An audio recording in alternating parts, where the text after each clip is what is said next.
There have been a lot of comeback stories early on this NBA season, but none may be bigger than Isaiah Thomas's. While we are very early in the season and Thomas has played in only 2 games, he has put up big numbers and has just looked really good on the court. But just how good has Isaiah Thomas been in his return, and how good can he be once he gets back to full speed and is off his minutes restriction?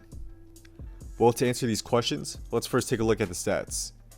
Through his first 2 games, Thomas has averaged 16.5 points, 7.5 assists, 2.5 rebounds, 0.5 steals, and 3.5 turnovers in 22 minutes per game with a 23.62 PER.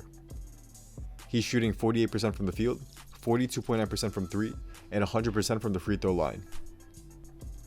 First off, I don't think these shooting numbers are sustainable at all, but I definitely think he can have around a 45, 38, 82 shooting split. What we have seen from Isaiah Thomas so far is that his quickness looks a lot better than what we saw over the past 2 years when he was with the Cavs, Lakers, and Nuggets. He's definitely not as quick in blowing past by his defenders to get to the basket like he was with the Celtics, but he has definitely regained some of his former speed. What he has been excellent at has been being crafty in finishing and getting to his spots. He has been terrific at finding openings and getting his shot off there, and I really like what he's been doing to create space. He's been keen on getting his defenders on his back, and this helps open up space for him to get off a step back jumper or room to get to the rim. So while he doesn't have the same burst of speed that he used to have, he's been able to make up for it in skills that he's learned over the years, and it's definitely paying off now. A big factor in what has also helped Thomas thrive early on is that he's playing with players who fit very well with him off the bench, and he's playing against team second units. Guys like Davis Bertans stretch the floor and give Thomas more space to operate, and Wagner has been surprisingly good as a roll man. These guys have opened up the floor for Thomas and have given him a target for his passes to rack up easy assists. Also, IT is playing against opposing team second units which generally have much weaker defenses, and he's been able to exploit this and rack up quick points for himself and his teammates. I also want to point out that while Thomas is putting up big per minute stats, a lot of that is due to his incredibly high usage rate. He currently has a usage rate of 30.8%, which is the second highest of his career, only behind his 2016-17 season that he had with the Celtics. The crazy part is that I actually think this usage rate is sustainable, as the Wizards don't have any other very good playmakers on the team besides Beal, who is a starter, and I guess Ish Smith as well. Thomas gets to run the show off the bench, and he has a green light to put up a ton of shots. While I don't think Thomas can sustain his current per minute numbers due to likely a regression to the mean in his efficiency, I think he'll still put up some pretty big stats on a per minute basis.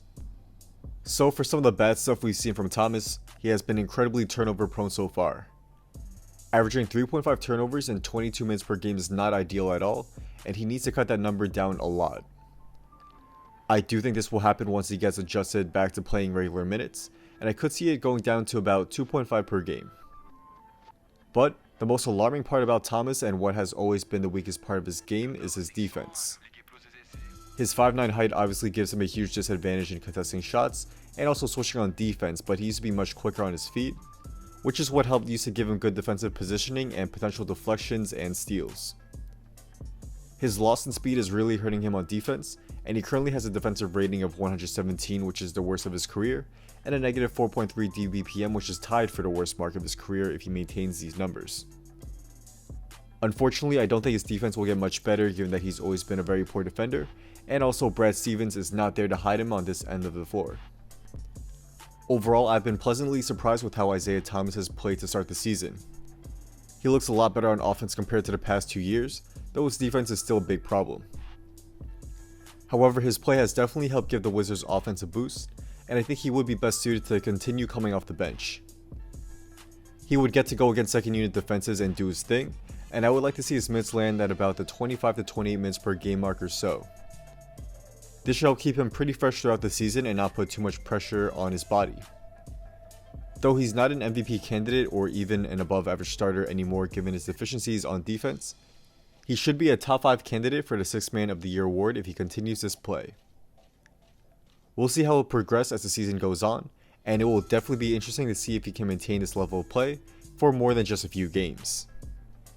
And if he does, I could see the Wizards potentially trading him to a contender like the Lakers at the deadline for assets, and he could be a spark plug scorer off the bench for a championship level team.